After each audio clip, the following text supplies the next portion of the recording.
In the past few years, we can describe this government's performance like this. In our once growing business sector, there is no uncertainty. That is why there is no new investment, Mr. Speaker. When you look, and even the government has admitted that the investment has dried up in this country. There is no confidence, Mr. Speaker. Presently, the banks have over $300 million in liquidity. A lot of money to them, Mr. Speaker, for people to borrow to build a house, or to people to borrow to buy, to invest in a business, to try to stimulate the economy. But people are not borrowing simply because they have no confidence, Mr. Speaker. Many businesses are closing down. They're going bankrupt. Investors are losing their money. And how they go bankrupt, people are losing their jobs. Again, no confidence, Mr. Speaker. What of foreign investments? What about foreign investors? When the UDP came into power in 2008, there was, with foreign direct investment, was at 235 million. By 2009, it fell to 135 million. And by 2010, it was at 13.3 million, Mr. Speaker. No confidence, Mr. Speaker.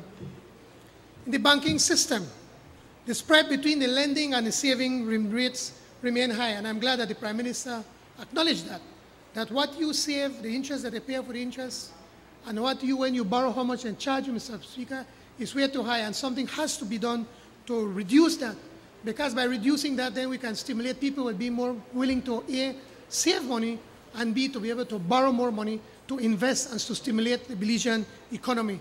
Again, no confidence, Mr. Speaker. These are just but a few of the challenges this new administration is facing.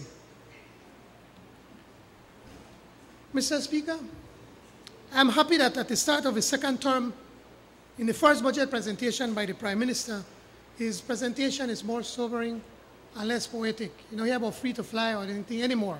It was very sobering. Perhaps the Prime Minister is finally aware that you have to stop blaming the PUP for everything. If it rains too much, that the PUP fault. Prices go up for fuel, that the PUP fault.